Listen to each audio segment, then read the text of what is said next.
Welcome back to Highly Respected. My voice today is not feeling incredible, but we are still going to have an incredible episode for you guys today.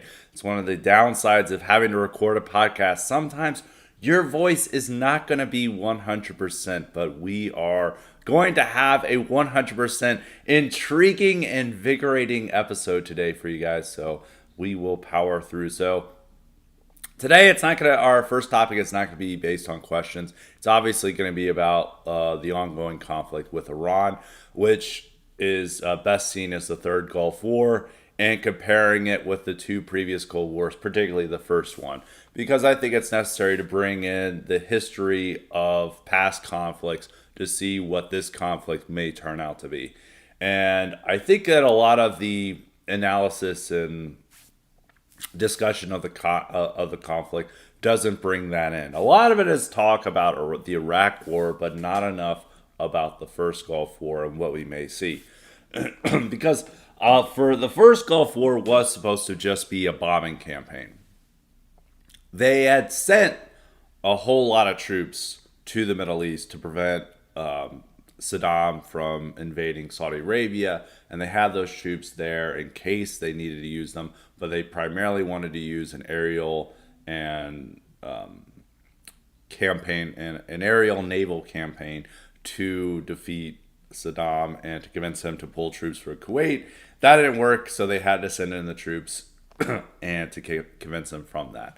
So there's a lot of similarities between the two conflicts that we're seeing now and then. So we're going to discuss that, what it might mean for this conflict and others. I do have to say that right now, well, the first Gulf War was known for being the first televised war. Yes, there have been clips from Vietnam and elsewhere, but this was the one where it's like CNN is there. They've got they've got all the bombing footage and all this. And Norman Schwarzkopf and other generals are coming out and say, look at our bombing campaign. Look at all this cool stuff we're doing. And it was very much seen as that type of new war, as that this is made for TV war. And it's been criticized as that, and it's always been a part of the discussion of the first Gulf War. Now, today, this is like the first AI-driven war, because if you're on X, pretty much all you see is complete bullshit. I have to say, this has been the real mark against X that I've ever seen, is that pretty much all footage you see, I wouldn't say all footage, but the majority of footage is AI. And people get really fucking mad if you tell them that it's AI. Like I pointed out yesterday, it's like there's clearly this fake AI images of these like neatly dressed soldiers, one with a Gemini watermark, getting captured by Iranians, and it's like, wow, this is real, and it's clearly not fucking real. And Jill Stein and others share it, and a lot of guys that might be like, oh, that's just Jill Stein. I've seen a lot of posters who fall for every AI video. They also fall for every stupid shit. I mean, there's like a video going around where the 1,000 soldiers deadline comes from some dude who's got like dreadlocks. And he's like, dog, I heard from a friend in Paris that 1,000 soldiers are dead. And these guys who are like super serious influencers are like, this is 100% true. I can't believe this. And if you go on X, you think that the American regime, the Trump regime, is about to fall, that Trump is about to be arrested and charged for crimes due to a popular uprising that's about to happen, despite there being hardly any protests over the conflict. And I'm not saying that this is a popular conflict. I'm just saying that people are not, the average American isn't caring so far. This could change. I think it's going to change with rising gas prices and market problems. But they're not caring about this as much as you think on the internet, where they're about to launch a popular uprising led by Marjorie Taylor Greene and various numbers of leftists, I guess, and they're all going to arrest Trump for being mean to MTG. Well, not just being mean to MTG, but also launching this war. And Iran's apparently going to control the entire region. They're winning decisively, hands down. Like this has been the biggest victory for Iran in its whole history, which I don't think you can claim. So everything is rather bullshit that you see online. We had these problems with the Ukraine war on X, where you had Ghost of Kiev. We're saying Kiev. Highly respected style guide. We call it Kiev. I grew up calling it Kiev. I don't see a reason to call it Kiev. That's not even the proper pronunciation in Ukrainian, so I don't understand why we're calling it Kiev. But in any case, we're calling it Kiev. The Ghost of Kiev, you had, Russians could just committed a bunch of human, rights abuses and that. And it was pretty bad. But you can go on Telegram and find a more accurate picture. But today, it's just complete AI slop and obviously fake news. I mean, from all sides of this. But I mean, X is overwhelmingly against the war, which I don't think is a problem. But I just think is that people will turn to bullshit for this. And this could still be a problem for America because right now the war is a matter of who can withstand the most pain. Is that it's a game of chicken between Iran and America, and who blinks first, who gets out of the way first. And with Iran, they're taking a lot of pain, but with America, is that how much pain is Trump willing to take in order to have some type of achievement here? Is he willing to see the economy have a lot of problems with the market tank and gas prices skyrocket? And he's able to withstand this long enough to force Iran to make some type of compromise? Or is Iran realizing that they can wait, a few weeks and get, Trump out and not have to make any compromises? So this is really the game that it's playing. I think a lot of the claims that America's going to be out of the Middle East, I don't think that's true. I mean, we'll just return to the bases after the war that we've evacuated. The Gulf states aren't really thrilled with Iran.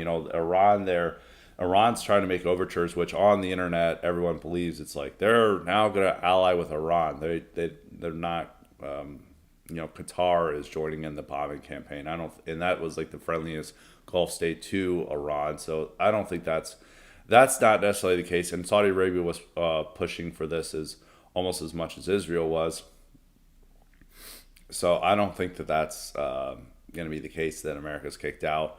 But there's issues that, what did we accomplish here over a month? And if Trump is like, well, we eliminated Khamenei, but now we've got his more radical son in charge, and they're still going to be trying to do things. Now they're much weaker. I mean, he can't just say that they knocked out their Navy and knocked out most of their missile capacity. Maybe that takes it as a win, but, I don't think the American public will appreciate that. And if Iran's still able to disrupt the global oil supply, even after we withdraw our bombing campaign, that could present some problems for us. And Iran might try to do that if they think that this will weaken Trump. And, you could just see that they try to block the Strait of Hormuz right before the election in order to ensure that Republicans suffer a massive defeat. But we'll see. So we'll now go. That's my latest thought. I mean, I'm still on the wait and see. It's been more than a week. But if you guys realize, once again, you learn from the Gulf War, it took a long time. And there was many similar complaints then. And then the the first Gulf War turned out to be like George H.W. Bush's biggest achievement besides winning the Cold War. And, he had record approval ratings, and it was seen as a huge victory for us. But during the month of bombing campaign, there was a lot of domestic opposition, a lot of domestic protests against it, and even going into the wars as well. So I'll begin with the Gulf War, just for a little bit of history of that. Is that Iraq chose to invade Kuwait in early August of 1990 because Kuwait would not forgive its debts. Is that Kuwait gave the Gulf states, Kuwait, Saudi Arabia, and UAE gave a lot of money to Saddam to fight the Iran-Iraq war. They hated Iran. They saw Iran as the threat. They realized that Saddam was fighting them, so they gave him a lot of money. Saudi Arabia was willing to make some concessions, like, okay, we'll work something out that you won't have to pay. And that Saddam was demanding that these loans they make were treated as gifts. As their economy's in shambles, they can't pay that back. Saudi Arabia largely agreed with it. UAE didn't really have to worry about invasion, but Kuwait did. And Kuwait insisted on not making a deal. And this pissed off Saddam, so Saddam just decided to invade in early August, which this was told that this is not likely to happen. Even America thought that he would not invade. Other Arab allies in the region, such as Mubarak and Egypt and elsewhere, they're like, oh, he won't invade. And then he invaded, and they're like, oh, shit. And they're like, what should we do? And then Bush eventually made a statement early on in the invasion that this will not stand, indicating that we're going to make Iraq pay for this, or punish Iraq for this message. But so he began sending troops to Saudi Arabia because Saudi Arabia was terrified that they would be invaded next. And if they had been invaded, Saddam would control 40% of the global oil supply. By controlling Kuwait, he controlled 20%. Both Kuwait and Iraq had about 10% each. With that, he had controlled 20%, which was not in our interest for him to control such a large percentage of the global oil supply. That's why we went in. In terms of like the Gulf War, I think that was a legitimate conflict. It was Saddam was a rogue. I don't think the Iraq War was not warranted. It was a complete mistake, but the Gulf War was perfectly legitimate. And the way we fought with limited means, we achieved those objectives.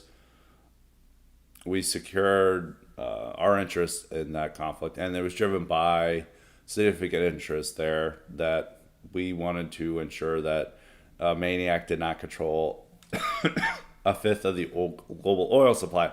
And I think that's a perfectly legitimate way to go to war, especially with the cost of the war. The problem with it is that we got over the Vietnam syndrome, and thus we're like, oh, we could do war interventions, and that's what got us in Somalia. That's what also convinced us to do nation building in Afghanistan, Iraq, and lots of other problems. So, but it took a long time for us to build up because we began having a massive build up after the midterms. 1990 was a midterms year. Bush then realized it would not be good for the midterms if he announced this, which that's different from Trump, is that this is a midterm year and we're already launching a war. But Bush remembered to wait until a massive buildup. There was also large-scale demonstrations and protests against the Gulf War, which is largely forgotten because the popular memory of the Gulf War is that it was an easy conflict. We kicked ass, and we went home. But in the lead up to it, many serious people, Robert McNamara, Pat Buchanan. Robert McNamara was the Secretary of Defense under JFK, who was considered the architect of the Vietnam War. Lots of senators, congressmen were all warning that we would take thousands of casualties in this conflict, and it's not worth the cost. And that this could potentially set off World War III. Even though we had prevented that because we went to the Soviets still mattered, but they're really in a weak position where they had the Warsaw Pact had all left. And, they're desperate for American funds and aid. And we're like, are you going to step aside if we deal with Saddam and they're technically allies? And the Soviets are like, sure. We ensured that they weren't going to intervene. China's not a global power at this point. Iran hates Saddam, so they're not going to intervene. And pretty much the entire Middle East is supporting this effort. Syria is, the Gulf states are.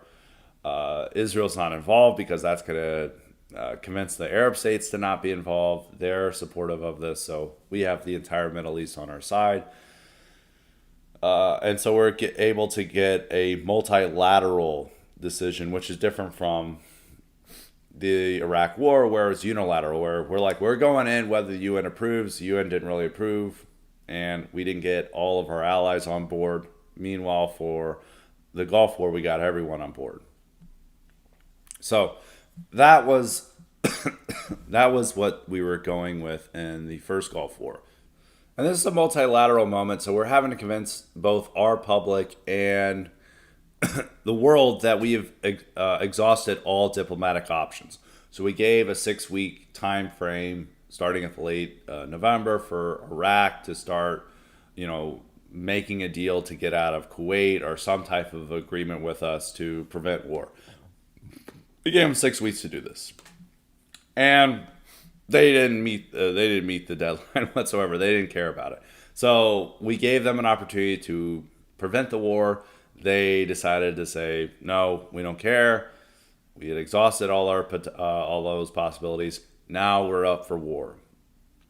And then the bombing campaign began on January 17th, 1991. Now Bush struggled to sell this to the public because we had a legitimate interest there. Is that if this could have Saddam, someone we can't trust, and he's not a full enemy at the time, is that we had been trying. This is different from the current Gulf War, where we had already decided that Iran is an enemy and we're not really that interested in working with them. We're having negotiations work, but we then just scuttle the negotiations while Saddam is not even interested in having serious negotiations, and that's why we go to war. While Iran at least had the effort to do serious negotiations, and we felt they weren't satisfactory. Different scenario. But before they invaded Kuwait, Bush had made an effort. It's like we want to have good relations with Iraq because we see them as a counterweight to Iran. We think Iran's a bigger problem than they are, and we realize that a lot of the other Arab states are not going to do much, don't have the military capacities to act as that counterweight to Iran. So we wanted to have good relations, and we know the Soviet Union is ending, and so we thought that this could be another reliable partner in the Middle East in the same way that Mubarak is in Egypt. But Saddam had other plans and decided to invade, and we were pissed off about that because we made an effort to appease this guy, and he just threw that appeasement or appeals in our face, and that pissed us off. And so but you really can't say this type of stuff to the public. The public, you need to drill down to very basic things. They're not going to care about this is a diplomatic partner that we can't control as a rogue state and might invade our allies. Americans don't really care about Saudi Arabia. We could put this out as oil, which actually does impact Americans, but that gave ammunition to anti-war crowds saying that they're fighting for Texaco and the big oil billionaires. So that wasn't popular. And then they're trying to make an argument about this is about the economy because which is also a legitimate thing where, Iraq controlling the oil supply, that can, they can set their own embargo on oil, and that could impact the American economy. And so they're saying that this is about jobs. So that struck people as weird. It's like we're fighting a war for jobs in Kuwait. And so people didn't understand that, which then led to the fake war crimes, or these over-the-top war crimes that they were accused of. Now, they were committing war crimes. They were executing civilians and stuff, but that's not sexy enough. What they want is, really grotesque stuff. And they brought in a girl who was actually the daughter of the Kuwaiti ambassador. And the Kuwait was spending a lot of money to lobby us to get in the conflict. So were the Gulf states themselves. And she came in and she's like, oh, I purposely witnessed this. And she definitely didn't. And she's like, they took babies out of the incubators and throw them on the ground to die. That didn't happen at all. But that was utilized to say, look at how cruel the Iraqis are. This is how evil they are. We are fighting a war against evil, which is the same arguments that they were using in 2003 in the lead up to the Iraq War. It's that this guy is evil. He is the new Hitler. And George H.W. Bush would go out there and be like, this guy is, gosh darn it, this guy is the new Hitler. We're seeing Hitlerism again, the totalitarianism and extermination. This is happening. So he kept just saying this guy is Hitler, the new Hitler, which they were doing in 2003, which he was not the new Hitler at all. This is a tin pot third world dictator, still causes problems, so this isn't Hitler.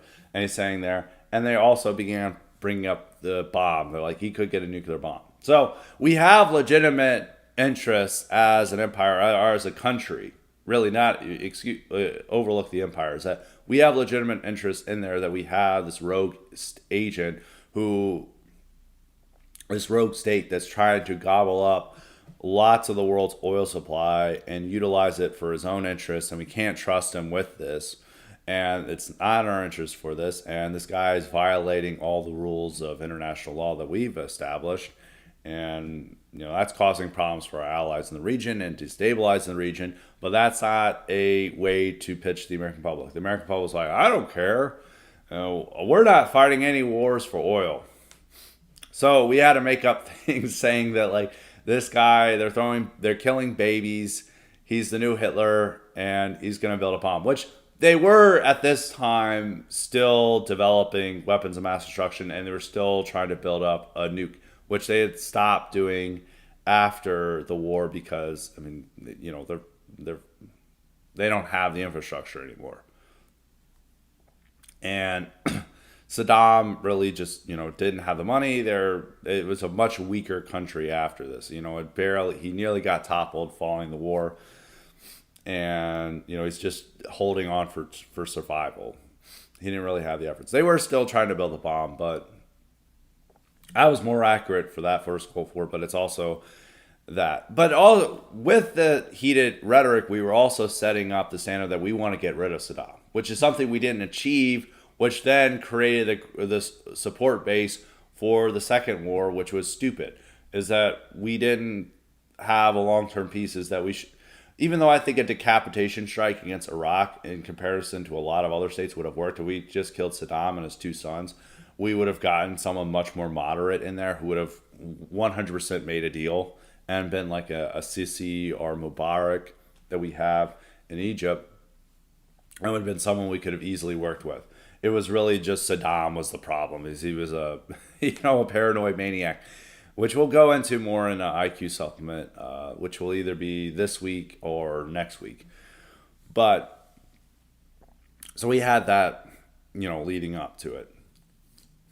So we had established that we want to get rid of Saddam. He can't fall. This is the next Hitler. This guy's evil. He is a threat to the world, just like Hitler is, blah, blah, blah. So we set a bit of a high standard for this. But in order to sell this to the public, you have to make this the worst villain ever.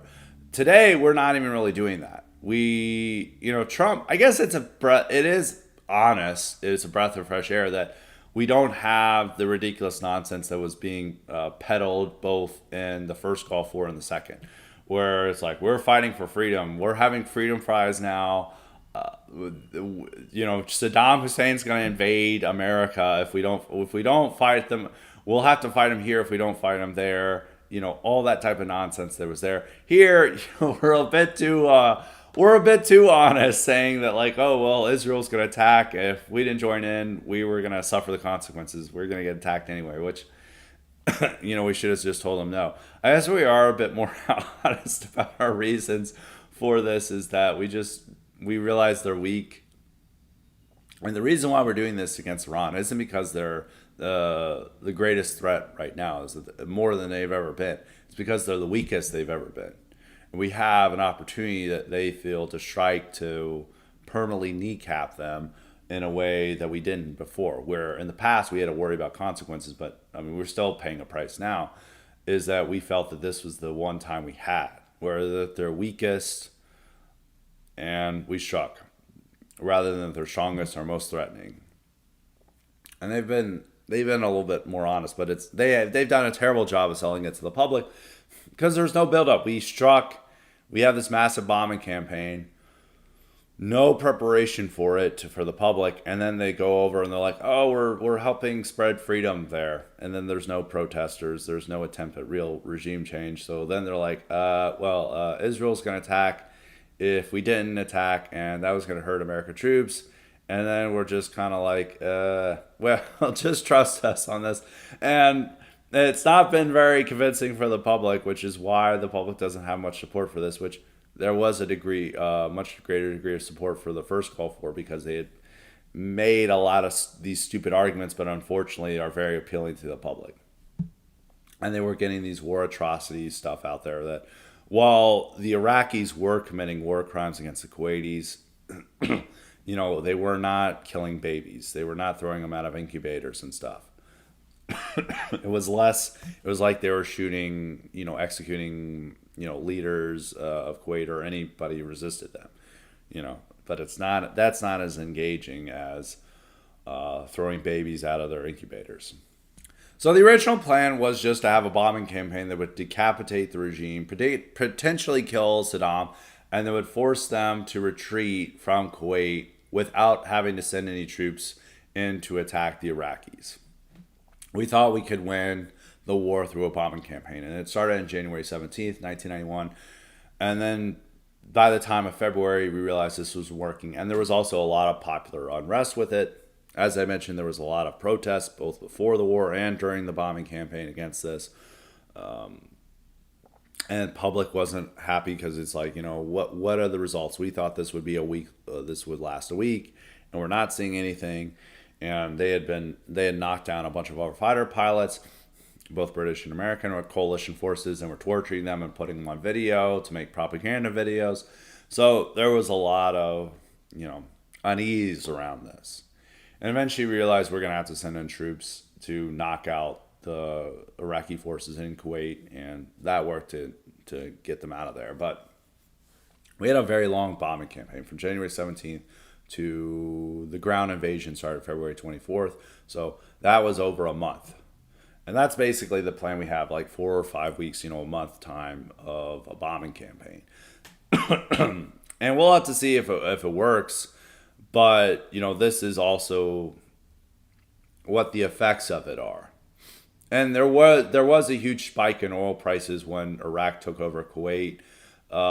The other states in OPEC, or particularly the Gulf states, in order to offset the disruption by that invasion, increase production, so to moderate oil price spikes. So that wasn't as big of a problem. But now we're having a huge, just like abrupt hit to gas prices, and that's going to last as long as the war goes on. And that's going to create domestic problems for support for the war and for Trump and for the Republicans. So we've kind of expressed the similarities between the conflicts is that, one, we imagine that it would just be a bombing campaign. It's going to be impossible for us to have a ground invasion force there because, one, there's going to be universal opposition towards it among the general public. Trump does not cares about popularity. He does not want to scuttle his entire presidency on a ground invasion force. Talk about troops on the ground are generally special operators. I don't even support that, but the type of scale of an Iraq war, either the first or second, is going to be an extremely tough sell. He's going to have to go to Congress to appropriate funds for that. They're not going to give him funds for that. There's not going to be enough Republicans to support this. And the feeling among the public is going to be very low. We're not, and I don't think that, Iraq, the country of Iraq, is not going to agree to allow us to have combat forces there. I don't know where we would invade them from. I guess we could do an entirely amphibious assault. I don't know if that would work. And it would take a very long time to build up. I don't see that happening. But, anything could happen. So, similar to a ground invasion force, they largely had... The thing about the current conflict is that we do have a lot of support of the Middle East for this. We don't have much support from Europe and elsewhere for this, which is different from the first Gulf War. But, the Gulf states, and unlike actually the first Gulf War, we had to keep Israel out of it in order, because Iraq is throwing or is shooting Scud missiles at them to get them to intervene in order to break up the coalition, but we had to keep them out. Meanwhile, here, this is U.S.-Israel joint war, and the Gulf states are, not turning on this. This is like a huge change in how the Middle East conducts diplomacy and foreign relations, where And there's all these expectations that the Middle East and the entire world is turning against Israel. But in terms of where it matters, yes, it's true that Europe is and American public opinion are souring on Israel. But in terms of their neighbors, they have far higher or have to worry about less than they did in the early '90s. They still had to deal with Syria. Even they worried about Egypt. The Gulf states were much more hostile towards them. Today, they're having to worry about Turkey, which is not nearly as big of a deal as the enemies they had to deal with before. So that's something to keep in mind. One thing is that I did see this whole thread where people were like, "This is brilliant analysis." Is that Sinwar, the leader of Hamas, where it's like they had a huge victory by setting off the Gaza war, and the argument was it was a huge victory because they've lowered public opinion of Israel in like Europe and America, which hasn't translated into much. I don't know how it's been a huge loss for them, but people will imagine it as anyway. But going to the similarities and differences, but the differences is that we didn't have global support for this latest conflict. Russia doesn't care in a similar way. I don't even believe that stuff that they're helping out with intelligence. I think this is the same bullshit as the Russian bounty stuff that was used to prevent Trump from removing troops from Afghanistan. I think that they're bringing out the intelligence, that they're utilizing intelligence here is to scuttle a peace deal in Ukraine. I have a lot of skepticism towards it. China is not a fan of this, but they're not doing anything about this. They're kind of stepping aside. Europe is, lukewarm. They're not joining in. There's not the type of full-on opposition like there was for the Iraq War, for the Second Gulf War, and they're just kind of there. There's not this type of global opposition. You saw there was a lot more global opposition towards the Iraq War than what we see today. This has less popularity than in America and online, but it's not translating into street protests or even Democrats really caring about it that much. There was a lot more opposition towards this at a public level in both wars than there is today. Now that could change depending on how long this lasts, but for right now, you're seeing very small protests. Democrats seem to be just shrugging their shoulders and utilizing this for their own trying to make this all about the midterms. You're not seeing quite the level of rhetoric and opposition that you saw for the past two Gulf wars. And that's even the case within Europe, is where they're, kind of all over the place in deciding on this. Is that Starmer was initially like, we don't want to be involved. Now they're involved. Germany is supporting it, but they don't have a firm opinion. Meanwhile, with the Iraq War, France and Germany and a lot of other European states were like, we're fervently against this, and also Russia. And Russia tried to prevent the war, along with France. You're not really seeing anyone come to the aid of Iran. But this war is happening at a different moment. All three of the wars have happened at different moments in American global hegemony.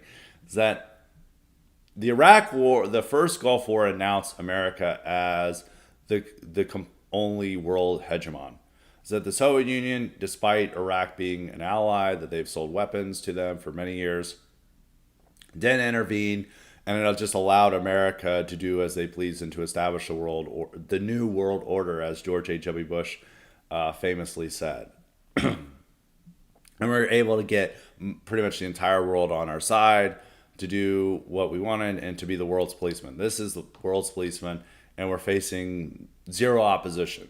We're just facing opposition from Tin Pot dictators.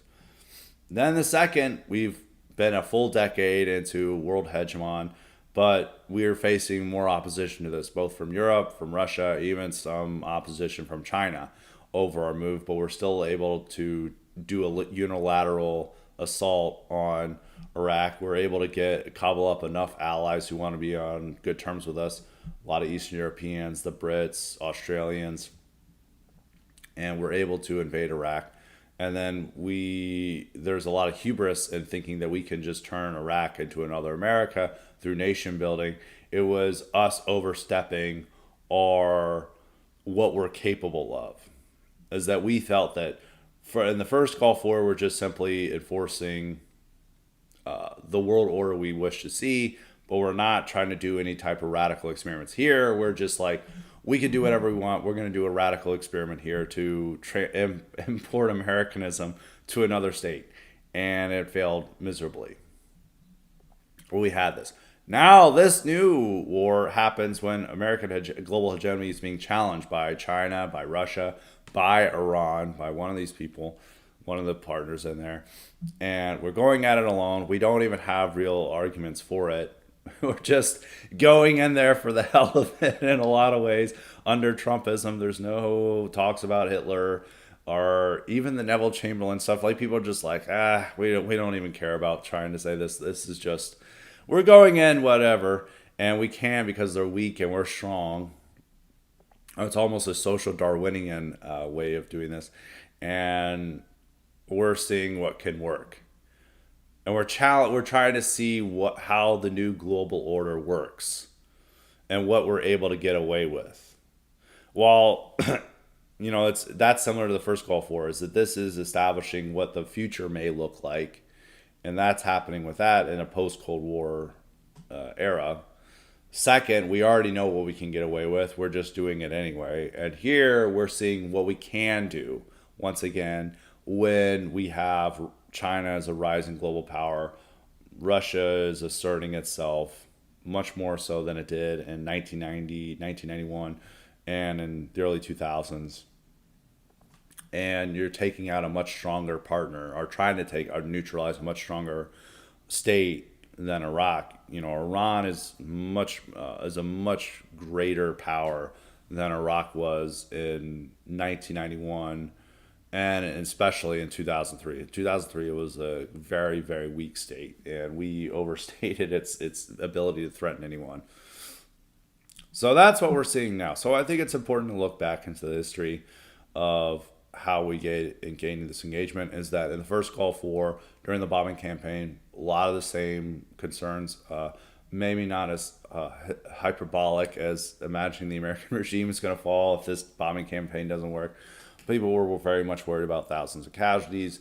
There was also worries about gas prices and economic effects. There was also concerns as like, we've been doing this bombing campaign for weeks. Why is there no results? We'll see that. But I think with Trump has at most a month to wrap this up. If this lasts more than a month, gas prices are going to be nuts for the rest of the year. People are going to remember that, and they're going to pay back Republicans at the ballot box in November.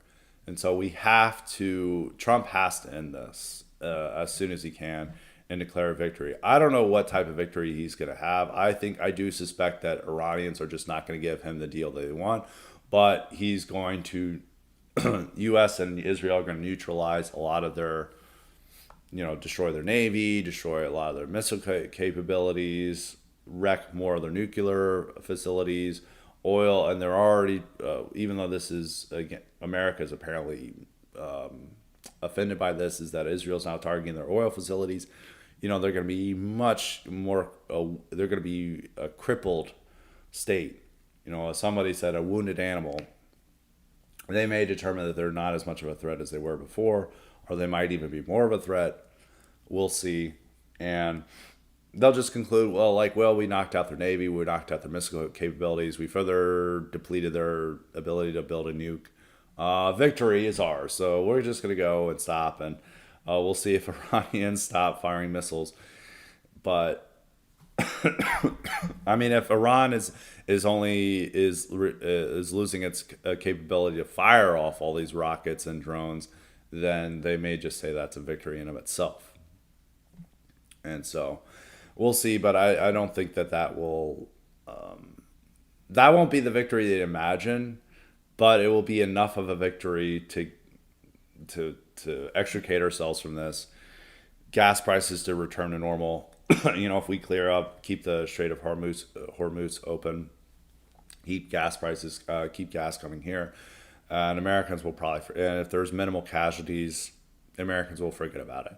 Republicans have a lot of other problems in the midterms besides this. So, but that would eliminate one problem. I do think that like some of our rhetoric is like this could be the greatest defeat for America in its history. I don't think that is going to be it. Vietnam was a massive humiliation where we lost 58,000 Americans, all for a communist country to easily bulldoze over the ally we had built up. And it was a major win for communism. We had to worry much more about the Soviet Union and the spread of communism in the 70s. And we lost all this blood and treasure. And it had a really devastating impact on our economy about the amount of money we spent on it. And it was all for nothing. I don't think that the war could be inconclusive. It could definitely have long-term repercussions for us, but it will not be the greatest defeat in America's history. Which people just because people are just designed for engagement bait, and it's you can't really. X is just not useful at the moment. Unfortunately, it is. I would want like criticism. I want there to be like showing the downsides of this, and there are clear downsides of this because oil prices are skyrocketing for no good reason. And my main concern is us accomplishing our domestic agenda, and if it's coming at the expense of poorly argued foreign conflicts, then I'm opposed to it. But I think people are choosing to rely on fake news and AI to make the case that the American regime is going to fall just because gas prices rose a little bit. That's not going to happen. But it is going to piss off people to punish Republicans in November. But this won't be the greatest defeat in American history. Iran doesn't have the capability to do that. The greatest defeat is still going to be Vietnam. And even the Iraq war is going to end up as a bigger problem and disaster for us than this. I'm not saying that this will be a good thing. I think this could end up bad for America. But I don't know if this is fortunately or unfortunately, but for whatever it's worth, is that Vietnam and Iraq were bigger problems for America than whatever this is going to end up. But we'll see. A lot can happen between now and whenever this war concludes. So that is it for the opening segment. We'll go to our questions. So we'll start off with New England Refugee. He's got a question saying, I thought there would be more protests from the left about a war Trump started, especially against a non-white country, but there were far more about white ICE stuff. Why? I think it's just that they're the general left-wing base, the average resistance libtard cares more about immigration than they do about war. You can see this reflected in Democratic politicians. They're kind of lukewarm in their opposition towards this war. They're not really going off on it. I think it's also just a breakdown in type of the traditional left protest movements is that, if you look at the first Gulf War and second Gulf War, it's like all these big left-wing activist groups got their people out there like Greenpeace, stuff like that, and they were able to mobilize their voters. I don't think that they really are as capable of mobilizing young people like they could before. And a lot of those young people, if you look at the major left-wing protests, they're about Palestine and they're about ICE. A lot of the ICE protesters don't have a personal connection to this. This is just race. They imagine that there's a racist, Trump administration going out and implementing Nazism or whatever. And so they feel the need to go out and protest. With the Palestine stuff, it's people who are personally connected to it, feel a personal connection to it, and that's primarily Muslims. There are other people who join in those protests, but they're primarily led and organized by Muslims in America, and they feel deeply connected to that issue. This is an issue. Many of them are Palestinian or from neighboring countries, and so they feel that deep connection to that, and that's why they mobilize. I think with here, the only people who feel a deep connection to it are Persians, and they're having protests in favor of it. So there's not that many people with that, and you can't expect the right to organize a protest. But I think it's also that people feel that if they want to protest something, they just go online and post about it. And I think that's how it's been established after COVID. There were protests during the Soleimani strike, over the Soleimani strike here. They weren't that large, but they were larger than we've seen now. And that was not even close to we're in what something could be called a war. We were not in a war standing then, but there was more protests then than there is now. And I think it's just that if you really care about this, you just go online and post. And for the left, I think is what really motivates them is just stuff about immigration or anything that they have a deep personal connection to. And I think with Iran, they don't have that deep personal connection with like keeping hands off Iran. I don't think that there's much of a the anti-war sentiment is popular on the internet, and these people do. If you want to be a popular online influencer, you have to be anti-war. There's not a large audience for a pro-war online influencer. If you look at all from both the left and right, whether you're Tucker, Dave Smith, Hassan Piker, they're all united in this because that's what the audience, that's what the audience generally agrees on. One of the things they agree on. They agree on a lot of other things as well, but that's definitely one thing. But I don't think that they feel motivated to actually join in a protest. I think it's for a lot of people that just simply, will write. Will write something on Twitter or do a TikTok video, and they feel that's enough. But I mean, that is reaching a number of people, and maybe that's a more effective way of showing opposition more, building opposition towards it. But I think if you're not if you're not having those large scale protests, that does signify that people don't care that much about it. As ICE became, the battle over Minneapolis became a problem for Trump due to these nationwide protests over it. And these very aggressive protests to try to prevent ICE from doing its job. But I think it just indicates what the left cares about, that they don't care. The establishment left, definitely the older resistance libtards who are a bigger part of this stuff, more than like younger Antifa adjacent guys, which a lot of the ICE protests were just like old boomers like showing up. You still have those Antifa adjacent people in Minneapolis, Seattle, Portland, but in a lot of these places it was just these old libtard boomers. And I think the libtard boomers don't care that much about Iran, but they do care more about immigration. They feel it's more morally offensive what Trump's doing there rather than with Iraq or Iran. New England refugee also had a second question about Trump's time at the New York military academy. Though he did not serve, spending 4 years at the New York military academy probably made him far more willing to use the military than others. Do you agree? I don't really look into that. I think it did make him have this respect for the military, which he's been a little bit too agreeable with generals and I think it's that time there it made him worship the uniform and be more agreeable to what generals tell him. That's most what I think about his military academy experience. Let's see who else we've got. Dollar Bill asked, do I have any thoughts on the bizarre 2023 death of Obama chef when he drowned close to the Obama summer house on Martha's Vineyard? Is there a reason to suspect foul play? I really looked into it. I did like all the jokes that he was like Obama's gay lover and stuff. I mean, it was weird, but I haven't really thought about it, nor do I think it's... I mean, it could be important if it's that, but knowing what I know about Obama's biography, I don't think either Obama or Michelle are capable of murder. Maybe Michelle is, but Obama is not. I could imagine more of that with the Clintons, but I don't suspect foul play. So I don't really know what happened there, but I don't think Barack killed that guy, so that would be my thoughts on that.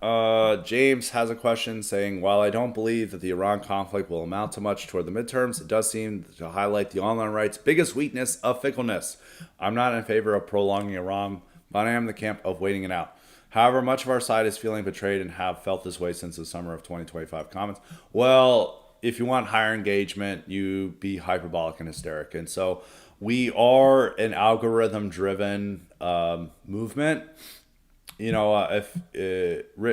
Richard Weaver wrote, ideas have consequences. Well, for the online right, it's algorithms have consequences. And so people, need to keep their audience entertained. And, if you say wait and see, that's not going to get you much engagement. But if you're saying the American empire is going to fall, Trump has betrayed us once again, and all this stuff, you're going to get like 20,000 likes. And people need constant sense of novelty and engagement and entertainment. And so there's no degree of patience. I mean, it's also with our society. It's like we're a very impatient society. We want things like wrapped up immediately.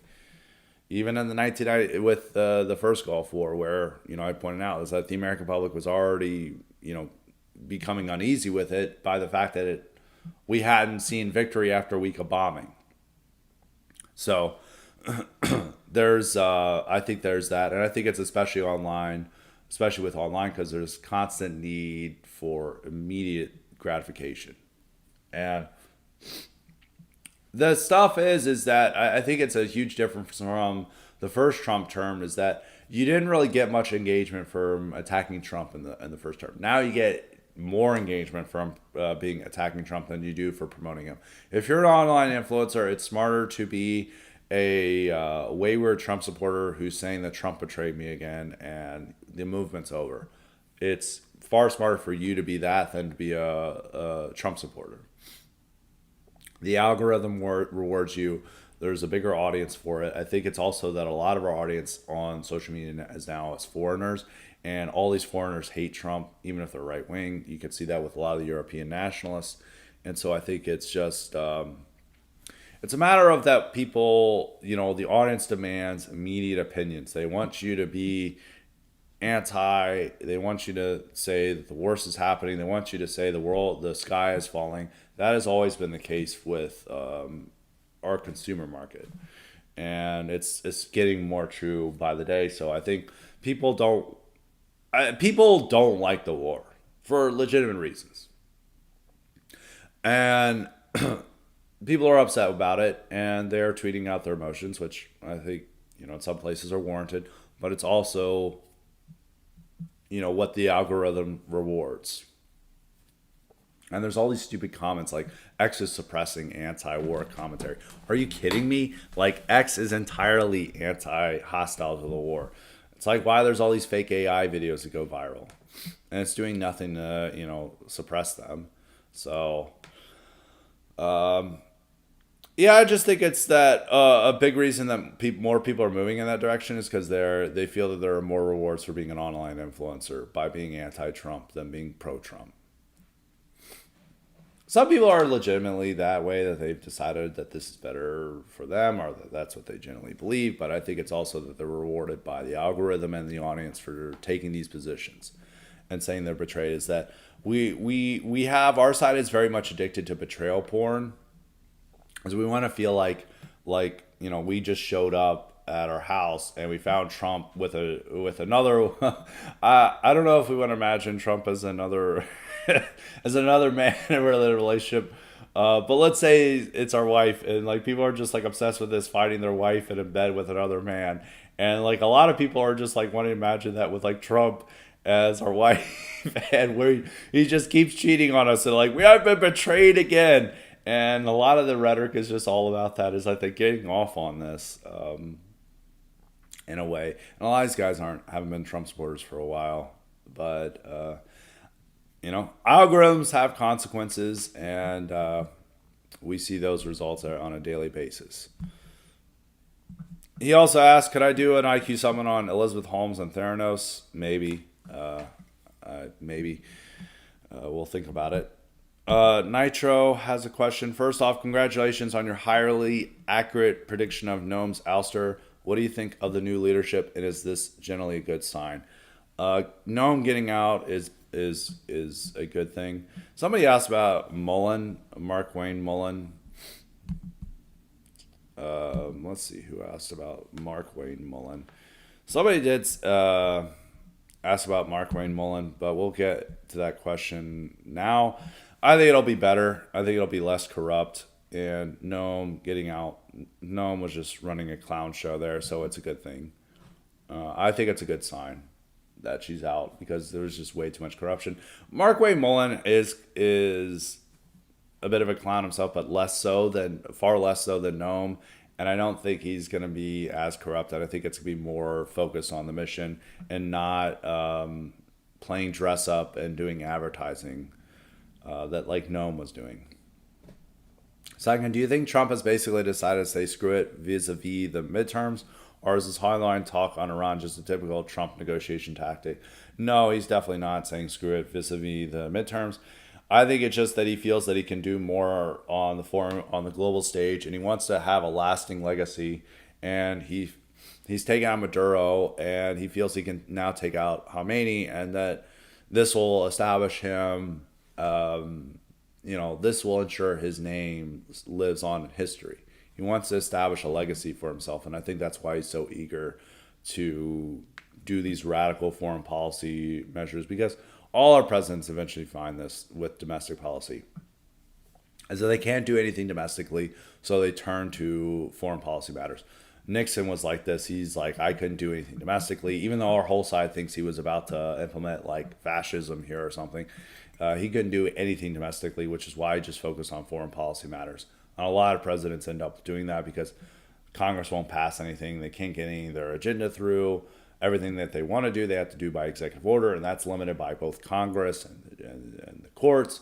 Meanwhile, for policy, they have a lot more room to do things and establish their legacy. And I think that's what Trump is doing with Iran.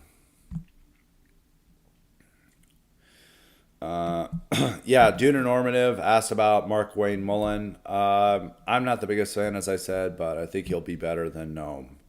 And so that's really my only question, or my only answer on that. Myopic Eeyore asked, Scott, I have an IQ supplement, which he wants me to do a IQ supplement on Tom Watson, who was a famous Southern populist. There's a great biography of him by C. Fan Woodward, who I like, who's one of the most prestigious 20th century American historians. Yes, I'd probably do that eventually. But I can guarantee you that's going to be a podcast that my audience, isn't going to like.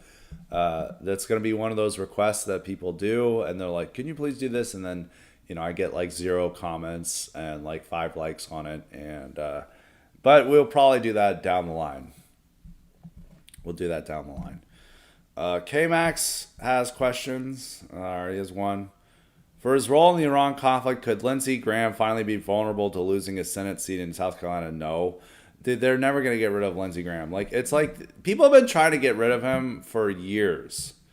And he's not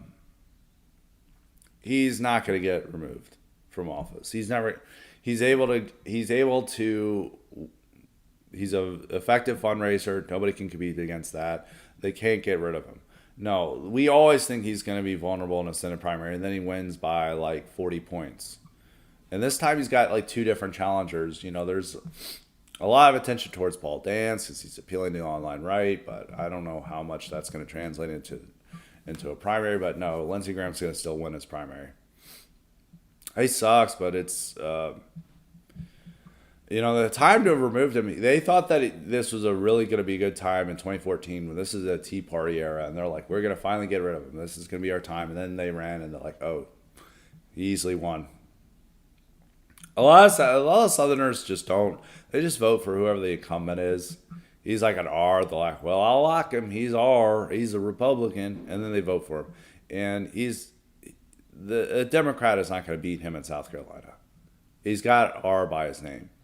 I think it's that the internet, he's clearly not very popular among the internet for obvious reasons and legitimate reasons. But one thing you got to realize is that internet opinion isn't the same as offline voter opinion, especially among a lot of these boomers, which the boomers and Gen Xers are the ones who vote, not the people under 30. And especially in Republican primaries. So, no, he's going to keep his seat. But this might be his last election. I think he's in his 70s now, so I don't think he's going to be around much longer, but hopefully he's not around much longer. Gillis Enjoyer asked, do you think the military actions in Venezuela and Iran prove that America has always been the same hyperpower we were in the 90s? We just lost the will to use that power after Iraq and the demoralization by wokeness in the 2010s? No. I think we were No, we have never been the same hyperpower. We didn't get involved in anything until like World War One. We always try to get I mean, outside of Latin America, no, we didn't lose that will after Iraq. We got involved in Libya. We nearly got involved in Syria against Assad, and we still struck Assad over alleged chemical weapon use. We also got involved in against ISIS. I don't think we got. Well, the one shot by Iraq is that unfortunately, America was not one shotted enough by Iraq because we kept intervening under Obama, under Trump, and under Biden. I mean, look at all our involvement with Ukraine. Is that we've bankrolled the Ukraine war effort. So no, Iraq didn't change that. I think there's a lot of criticism over the hyperpower because a lot of times we think we can do more than we can. And that might prove the case in Iran with this conflict. So, and demoralization by wokeness of the 2010s, I mean, Obama intervened and did plenty of interventions himself. You know, and he backed sanctions against Russia over Ukraine war and all this stuff. So I don't think we lost the will to use that power. It says that we are doing things that much more aggressive actions than we've ever done in the past. You know, these targeted assassinations, targeted kidnappings. You know, this is something we haven't done. So I don't think we've not been the same hyperpower we were in the 90s. Well, if you mean we've been the same since the Gulf War, yes, we have. It's just a matter of the arguments we use to deploy our hyperpower. The second question, do you think we're seeing a permanent rift between Trump and Tucker? The latter has never criticized Trump so openly before this. And Trump has now repeatedly said he's not MAGA and also not very smart. What does this mean for the movement? Well, Tucker's going to try to keep that criticism of Trump to a mild degree because Tucker still wants that influence within the Trump White House. And he knows that he can't go full attack mode like a lot of his audience wants because he wants to retain that, you know, being invited to the White House and having good relations with J.D. Vance and that. But if more of a rift opens up, I think that opens up the opportunity for him wanting to run for president, which would kneecap Vance's presidency. He wouldn't win, but he would be a competitive candidate, and it'd likely hurt Vance's chances of winning the primary. But I could see him that because there is like a demand for a rumble right candidate, whether it's Massey, MTG, Bannon. I think all those other three have their own problems, but Tucker would be the one who would be the most competitive. He wouldn't win, but he would be, he'd be a person that people would have to pay attention to. Tiberian fan wanted movie reviews of Saving Private Ryan, or maybe one of Sam Peckinpah's westerns. Probably not a Peckinpah's westerns, but we'll definitely do one on Saving Private Ryan. That would be a IQ something people would really like, more so than the Tom Watson one. I'd still do the Tom Watson one, as that's just a personal interest for me. But I will definitely do a movie review of Saving Private Ryan. Armed Day Enjoyer has questions. It's 2 questions. Online, I've seen plenty of examples of black and Hispanic kids with white kids in the suburbs at someone's house before prom, etc. Yet an early Biden era housing policy article interviewed a black family who said they prefer to live in Franklin instead of the Haines area of Nashville, saying that suburbs are racist for keeping them out. Well, you mean they prefer not to live in Franklin because Franklin is a very white. For keeping that, I hope we are still as segregated as lives, but it says it feels like the lines are blurred. I mean, even Franklin is 7% black. Texas is 10% black. Well, those are southern cities, and there's like a degree of blacks. He has another thing with like Franklin. He says, I found that the blacks and Hispanics tend to gather in certain areas. Is that where the townhouses and condos are rather than McMansions? I mean, we already gave them access to the neighborhoods, and they're buying big houses too. Then can we just shut up about racial inequality already? Well, I'd have to see where they are. I mean, Williamson County has changed a lot. I grew up in Williamson County, which is where Franklin is. They figured out how to put all the blacks and Hispanics into one high school, which was Centennial High School. I forget. I think the there's an area in northeast Williamson County that's like historically black. They were managed to put them in Centennial, and then Hispanics and also some of the blacks who would have gone to Franklin High also went to Centennial, and they also put the Hispanics there. And Centennial had a lot of the townhouses and condos and Cool Springs. That was where the kids went, and it wasn't really like a bad school compared to like Nashville schools, but it was more bad than the like because all the other high schools are like John Hughes, like Utopia high schools. Like our whole side would think that this is like peak golden age America for the other high schools in Williamson County. But then Centennial, there were the blacks and Hispanics would fight each other during school, which you wouldn't witness any fights at the other high schools. So, but 7% black for any place in the South is really good. Like you're not going to get better demographics than that in the South. All right, if you want better demographics, you're gonna have to move to like the Mountain West and stuff like that. Like that's they've always been there, but there's like there's neighborhoods and stuff that have been always historically black, and there were a lot of segregation academies that were built up in Williamson County, despite it not having that many blacks. But a lot of segregation academies emerged in the '60s. Berwyn Academy, Battleground. A couple of others emerged in the '60s in order to prevent like integration. So they had blacks there. It's probably been always been around 7% black in Franklin. I have to look at historically, but even if I could guess, because it's like extremely expensive to live in Franklin, it might be less black now than it was 30, 40 years ago. Don't quote me on that, but they're there. So they're in a couple of areas. The Hispanics live in mostly the cheaper, like the townhouses, the condos, and the areas probably around.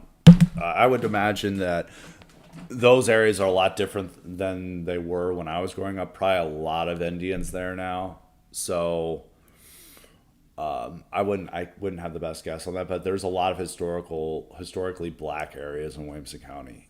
But they just managed to put them all into. They managed to ensure that they all went to one high school when I was growing up. So that would be my answer to that. Lots of music questions today. We'll get to those near the end.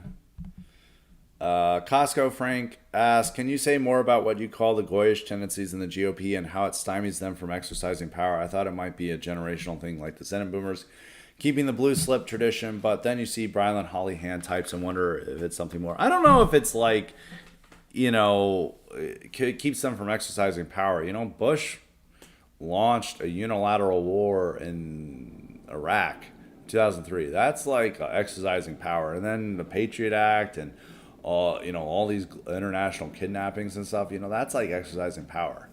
So, and they all supported that. I think it's just more that the average GOP voter is leery of, open racism of that sort, that they're not going to go along with that. They're very much like colorblind individualists. And they think a lot of them, anyone could be an American. I think a lot of the online rhetoric, they go with it when it's tailored to their views and opinions, but they're not as radical as the online right, especially when it comes to immigration and race. So, yeah, I don't think that it's not like they're Goyish is like, we can't do this. Like we're that's wrong. That's really most an elite establishment thing about like using the filibuster and stuff. And we overstate how like we're afraid of using power. Even the Democratic base always complains that they're not willing to use power. Every base complains about that. But the GOP is willing to do a lot of stuff now more than they were in the past. I don't think that's a part of the Goyish tendencies. I think it's just more of their outlook on the country and, caring mostly about tax cuts and all this stuff more than immigration. I would say that's it. I would probably call that. I will return more to this topic in the future. We've devoted a lot of our energy and thought power to Iran and foreign policy stuff. So we'll definitely return more to this topic on the Goyish tendencies in the GOP. I don't think it's one of the things that stymies them from exercising power. I think it's just more of an establishment thing, or how the establishment views this. Renown has a question.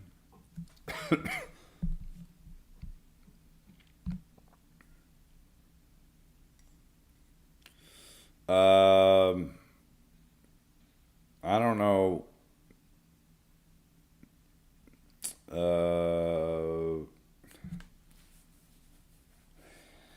Uh, when he asks, he's like, should Trump step down? No.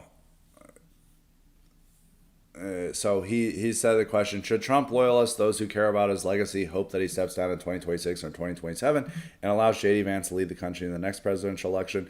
Pretty much every person hates Trump, also hates Vance, if not more so. So I don't think that would please anyone, and that would just weaken the movement and ensure that Vance loses in 2028. He'd be a lame duck president. Also, Trump's never going to do that. And Vance doesn't have the ability to keep the base united. People would complain more about Vance than they would about Trump. And no, I don't think. I still laugh at you for saying that Trump's going to resign. This is an idea that's only popular among Democrats and internet addicts. He's not going to resign.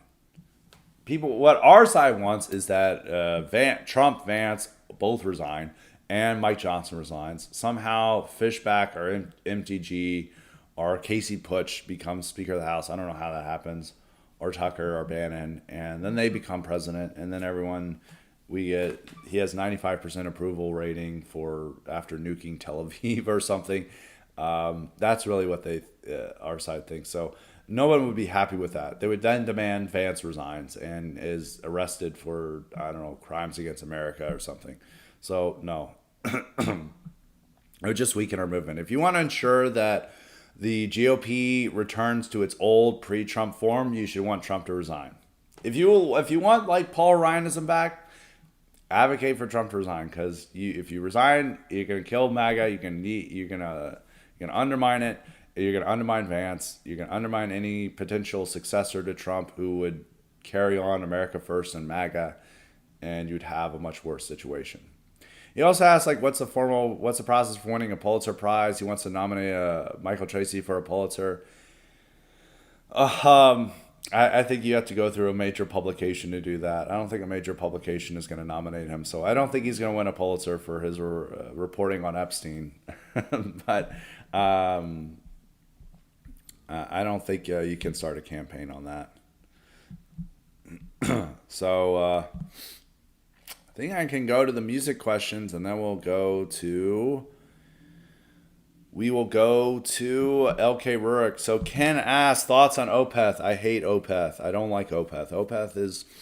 They're just like a band where they don't have reasonable song structures. They're just like trying to mix prog rock with death metal, and it just doesn't work because it's just like, oh, look at how eccentric this is. Oh my God, this part's really heavy and he's growling, and then this part is really light and soft and he's singing. Oh, in this part, it's got like a jazzy section. You're like, oh my God, I love this. It doesn't really all come together as one. And a lot of bands had this where it'd have different, sections of like, kind of a soft melodic side, and then it'd be heavy. I've seen comparisons before between Opeth and My Dying Bride, which is this old doom death band, which I'm a big fan of. Turn Loose the Swans is one of my favorite metal albums. And that works. It works. The different dynamics that they're incorporating are better. It's not as technical as Opeth. It doesn't have a lot of the, as much as obvious prog rock influences as Opeth, but I think it works better. Opeth just doesn't work. It's like you move completely different between different songs. And I think that works with some of the older prog rock bands, but when it works with metal, it just is annoying.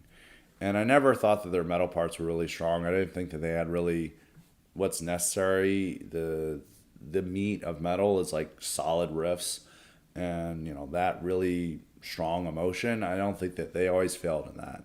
So I'm not a big fan of Opeth. We got another modern metal band also from Sweden. Kind of a gimmick band, but I'm less negative on. He's like, have you listened to Sabaton before? And if so, what are your thoughts on them? In comparison with Opeth, I think Opeth is needlessly pretentious and stupid and just unenjoyable to listen to. And it's just as in principle. It's one of those bands in principle I just don't like. I don't like what they are trying to do with their music. That I don't like. Sabaton, it's okay. It's cheesy. It's goofy. It doesn't pretend to be more than what it is. I'm not a big fan of it, but it's fine if people listen to it. I've listened to a few of their songs. They're okay. I think they're fine. I don't have a problem with Sabaton. I'm not really into Sabaton, though.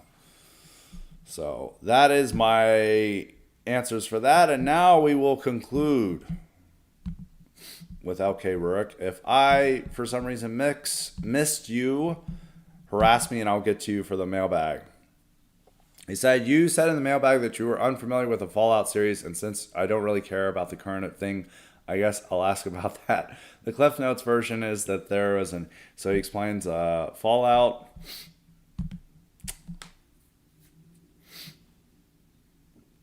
Goes into it about the nuclear fallout, mutants. 40 years after that, there's a three-way war over Las Vegas and Hoover Dam between belligerents that are essentially Joe Biden, Elon Musk, and back.